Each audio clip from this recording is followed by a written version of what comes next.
안녕하세요. 인문학 스터디 첫 번째 호스트를 맡은 까미입니다. 일단 새롭게 시작하는 스터디이니까 간단하게 인문학 스터디에 대해서 소개를 하고 발제를 시작할게요. 인문학 스터디는 문학 스터디가 아니라 인문학이라고 이름 붙인 이유는 랭귀지 스터디랑 문학 스터디랑 합친 스터디예요. 그러니까 랭귀지 스터디는 그 전에 기획했던 여러 다국어를 함께 공부하는 스터디고, 문학 스터디는 문학을 한 권 선정해서 논점 도출해서 이야기하는 그런 스터디이죠. 근데 랭귀지랑 문학이랑 합쳐서 언어학이랑 문학이랑 다 인문학에 속하잖아요. 그래서 인문학 스터디로 이름 붙인 스터디고, 인문학이 영어로 휴머니티스잖아요.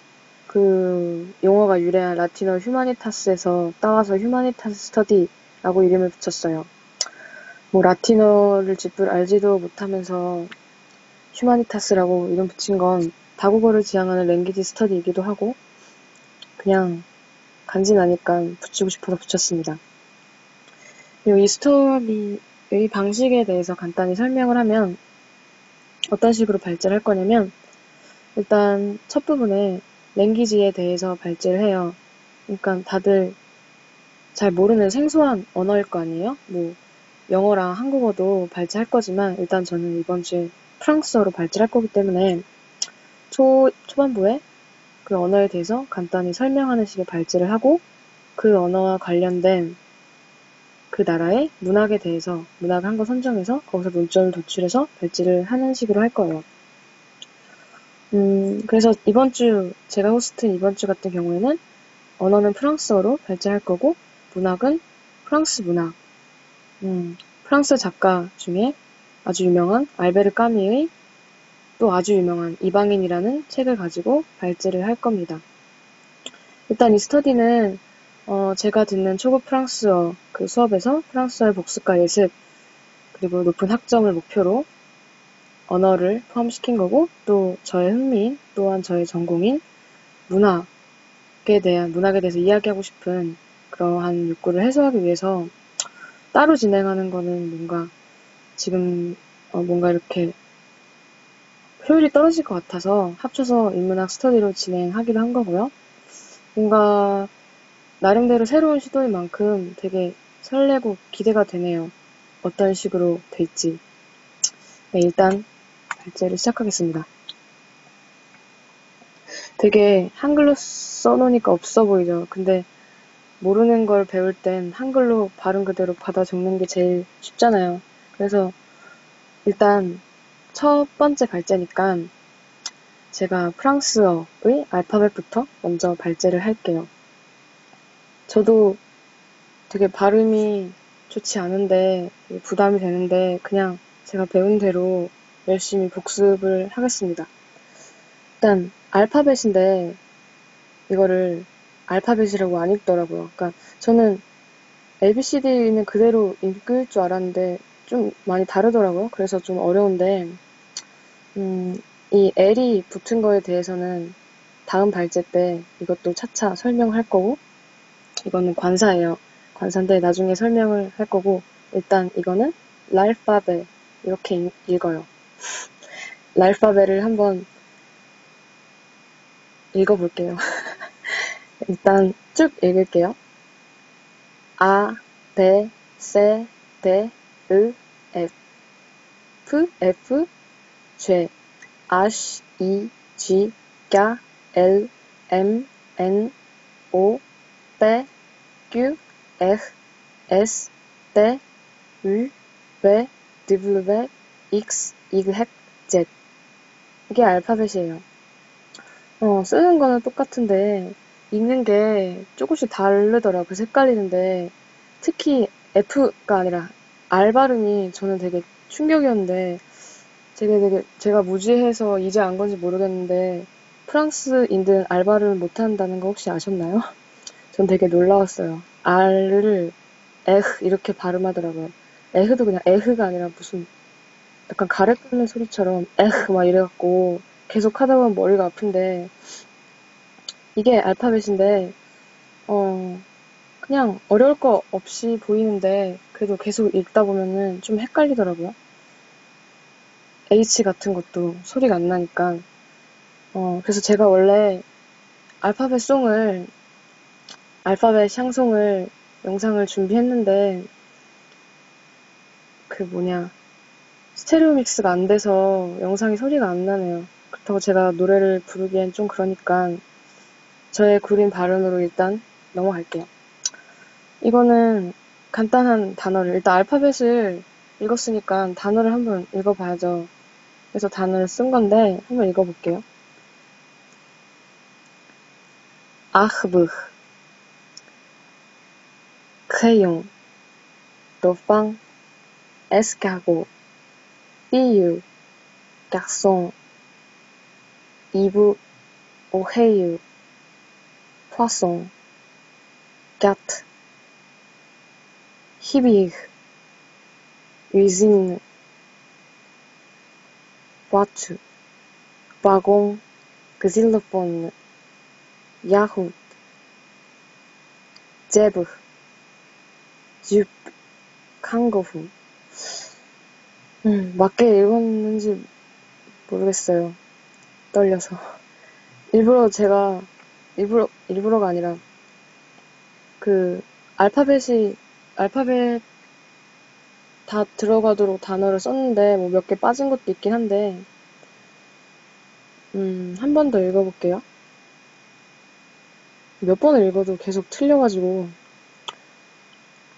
뜻은 뭐, 중요하지 않지 않을까요? 뜻도 한번 알려드릴게요. 잘 기억 안 나는데, 아흐브, 나무, 크레용, 연필, 노팡, 돌고래, 에스카흐, 달팽이, 삐유, 소녀, 깍송, 소년, 이브, 부엉이, 올빼미인가? 오헤유, 귀, 포아송, 물고기, 갸트, 사, 히비에흐, 강, 유진, 공장 맞나? 와트, 자동차, 와공, 마차였나? 실로폰, 야후, 야구르트, 제브, 얼룩말, 주프, 치마, 캥거루. 이렇게 읽습니다. 그냥 막 프랑스어 배운다 이러고 신났는데 읽는 것도 영어 알파벳 써있는데 읽는 것도 힘든 상황에 참 부닥치면서 역시 언어를 배운다는 건 쉽지 않다는 걸 다시금 깨달았고 차라리 영어를 배우는 게 낫겠다라는 생각까지 들었는데 그래도 처음 접한 언어라 보니 재미는 있네요. 이렇게 여기까지 일단 프랑스어 간단한 발제를 마치고 이 프랑스어로 이 어렵고 아름다운 프랑스어로 쓴 문학 이번 주 프랑스 문학은 유명한 알베르 까뮈의 이방인입니다. 에트랑제라고 이 용어 아시죠? 그러니까 뭐 스트레인저, 영어로는 이방인 스트레인저죠. 근데 프랑스어로는 에탕지라고 읽는데요. R이 발음이 안 나니까 에탕지, 이방인.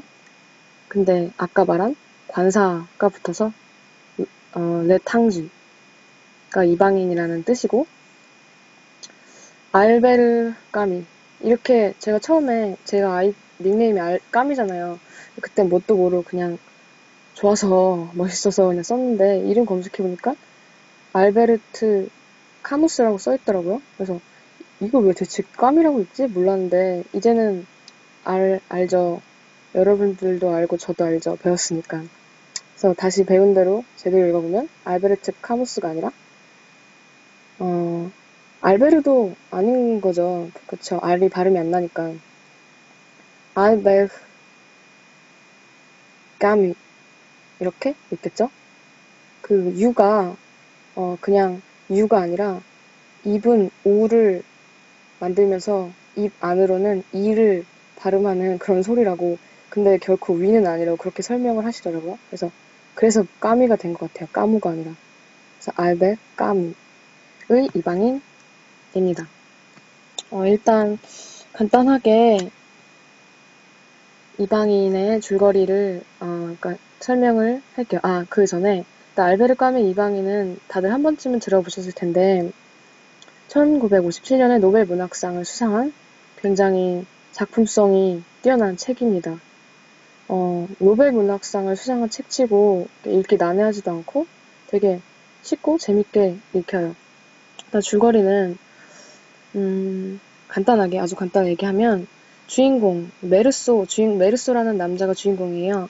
그러니까 회사원인데 일단 이야기가 처음에 어떻게 시작하냐면 어머니의 부고를 들으면서 시작을 해요.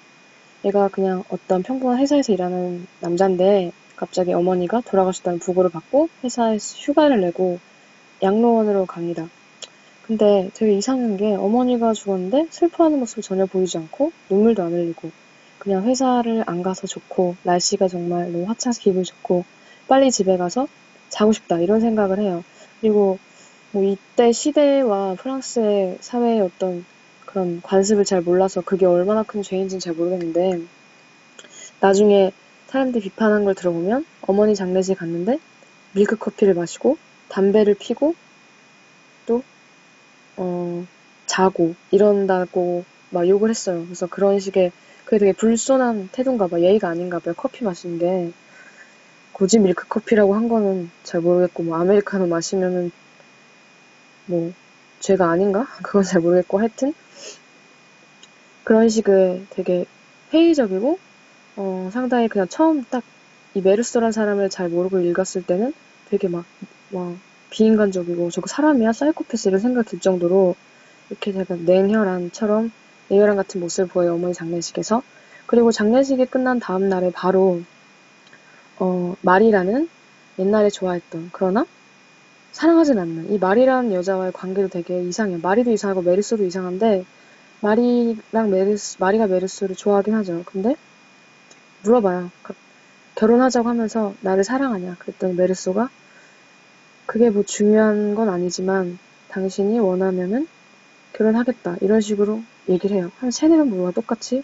그게 뭐 중요한 의미가 있는 건 아니지만 당신이 결혼하길 원한다면 결혼해도 좋다. 이런 식으로 얘기를 해요. 항상 이런 식의 메르소는.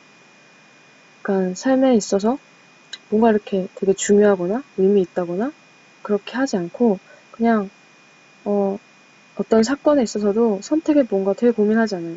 그러니까 이럴 수도 있고 저럴 수도 있는 선택인데 그냥 이걸 했을 뿐이다. 그리고 어떤 선택을 했을 땐 이건 나의 선택이니까 그냥 그건 거다. 뭐 이런 식의 사고방식 갖고 있죠.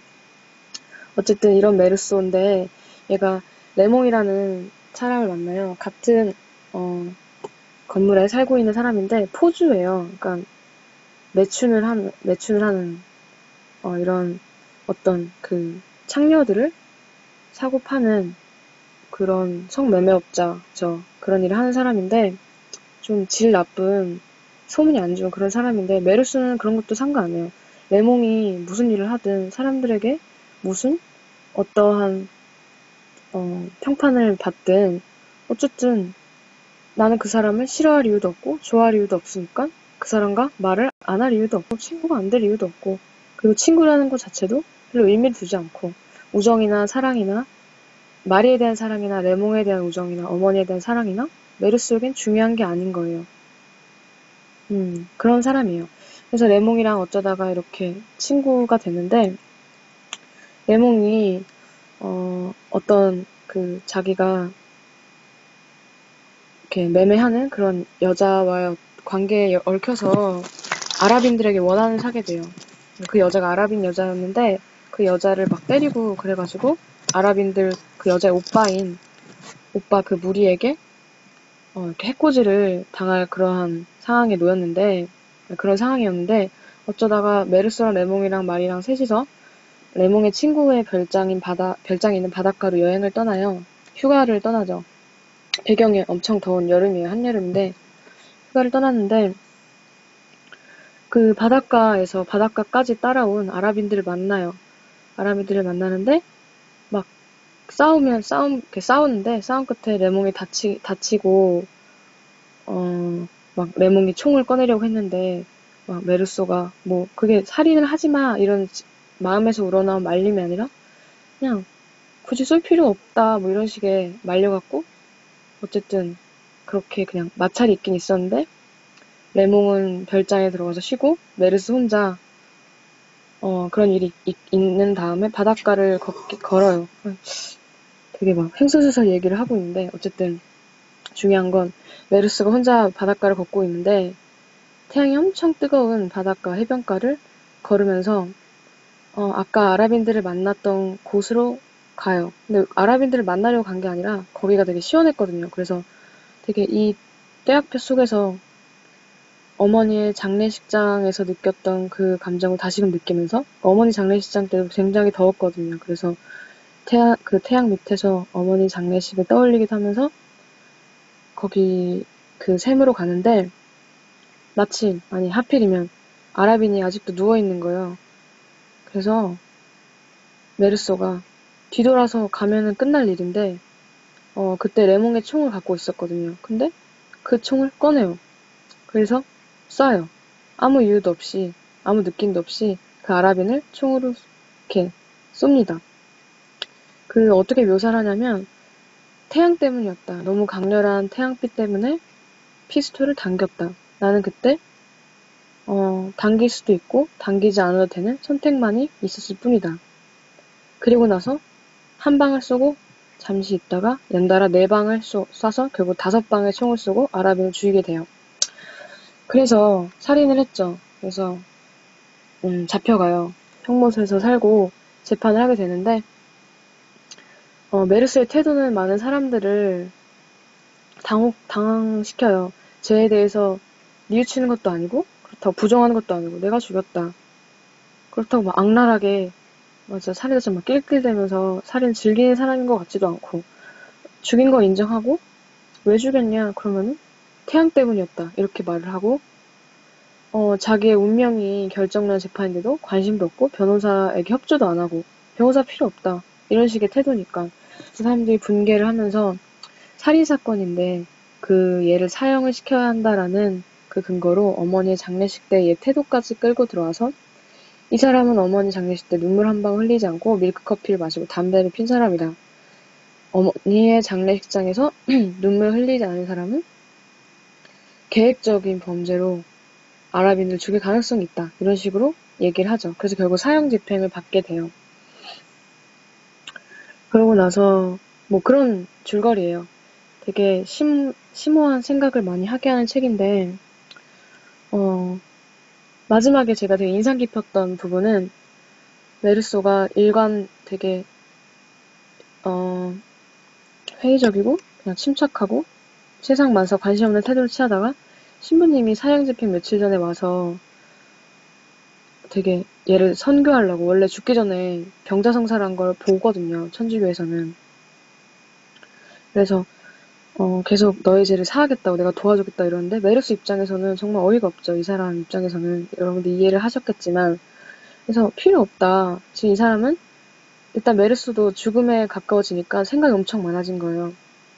그래서 후회 뭐 이런 감정은 아니고, 그래서 신부에게 하는 말이, 나는 신을 생각할 여유가 없다. 나에게 남을 시간 얼마 없고, 나 스스로 나에 대해 생각하는 시간도 없는데, 있지도 않은 신에 대해서 자꾸 믿게 한다고 이렇게 얘기를 하는데, 신부가 계속 막 진짜 짜증나게, 너는 불쌍하다. 나는 너를 도와줄 거고 신이 널 도와야 한다 얘기하니까, 메르소가 막 마지막에 그분이 제일 인상 깊은 부분인데, 막 폭발해서 분노를 하면서,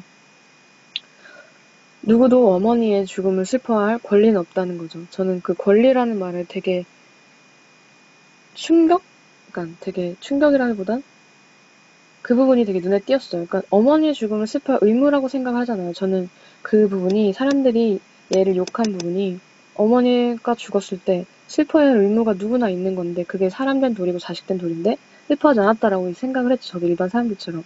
근데 메르스는 권리라고 얘기를 해요. 그래서 어머니는 왜 인생이 끝나가는 그 시점에 양로원에서 어머니의 약간 약혼자 같은 할아버지가 있었거든요. 그래서 왜 약혼자를 만들어 가졌을까?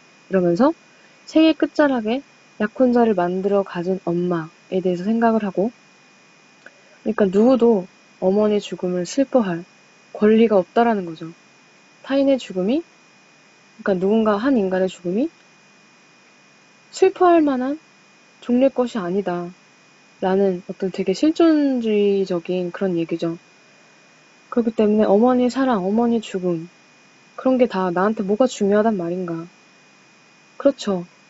되게 이해가 안 가는 것 같으면서도 되게 이해가 가면서도 하는 되게 한 몇 번은 더 읽어봐야 제대로 이해가 될 것 같긴 한데 그런 얘기를 합니다. 그래서 모든 인간은 사형 날짜를 받아놓고 사는 사형 집행자와 약간 사형수와 같다. 어차피 죽을 건데 오늘 죽으나 내일 죽으나 이리 죽으나 저리 죽으나 어떻게 죽으나 그건 아무런 의미가 없는 것이다. 이런 식의 얘기를 합니다. 다소 얘기가 길어졌는데 여기까지가 이방인의 줄거리고 되게 마지막 그 문구를 말하면 그래서 메르소는 뭔가 신부에게 막 열배를 토하면서 스스로 어떤 깨달음 비슷한 걸 얻고 자기도 이제 자기 생의 마지막을 되게 기대하면서 이제 내가 바라는 유일한 거는 나의 사형 집행 날에 많은 사람들이 모여들여서 증오의 함성을 내질러 주길 바라면서 되게 그런 기쁨을 느끼며 끝이 나요. 그런 내용입니다. 그래서 여기서 도출한 논점은 논점에 해당하는 프랑스어를 찾아봤어요. 이게 주제 뭐 이런 뜻인데 수제라고 읽습니다. 논점은 일단 포괄적으로 보면 제가 정한 논점은 일반화시키면 사형제도는 폐지되어야 한다라는 논점인데 사형제도에 대한 찬반의 형식으로 가면 재미가 없을 것 같고 메르소 살인사건에 대한 모의재판의 형식으로 가고 싶어요. 그래서 커다란 논점은 메르소 사형 판결에 대한 찬반으로 갑니다. 그러니까 메르소는 사형이다, 아니다 라고 하면서 사형이다 라는 쪽은 메르소에 대해 비판해야 할 것이고 사형이 아니다 라는 쪽은 두둔을 하면서 어쨌든 살인한 건 맞으니까 메르소의 변호사가 되어서 근거를 대면 되겠죠. 그래서 저의 근거는 인간이 인간의 생사를 결정하는 이는 부당하다라는 근거예요. 그러니까 어쨌든 살인을 저질렀고 진짜 사회 악이긴 하지만 그렇다고 인간이 임의대로 만든 그 율법 법률이나 도덕에 의해서 한 인간의 생사를 결정하고 운명을 심판하는 일이 부당하다는 거죠. 저는 개인적으로도 사형제도에 대해서는 부정적인 사람이기 때문에 사형제도는 폐지되어야 한다라는 맥락의 의견이고요. 실제로 이거는 뭐 여담인데 알베르 까미도 사형제도에 대해 반대하는 사람이었다고 해요. 그래서 그게 실존주의랑 연관을 지을 수도 있을 것 같은데 그럼 뭐 너무 그렇게 하는 거는 뭐 불필요할 것 같고 어쨌든 알베르 까미에 대해서 간단히 말하면 그는 그러니까 사형제도 폐지를 외치면서 인권운동을 했던 인권운동가이기도 했다고 합니다. 그래서 인간 실존에 대해서 주장을 하는 그런 사람이었다고 해요. 그래서 책을 읽고 나서 그의 어떤 사상에 대해서 생각을 하고 공감을 하니까 까미가 사형제도를 폐지되어야 한다라고 했던 주장이 되게 자연스럽게 이해가 가는 것 같아요. 이런 사람이니까 책에서 이런 얘기를 하는 사람이니까 당연히 이런 입장을 가질 수밖에 없었겠구나 라는 생각이 들었습니다. 이제 여기까지 발제를 마칠게요.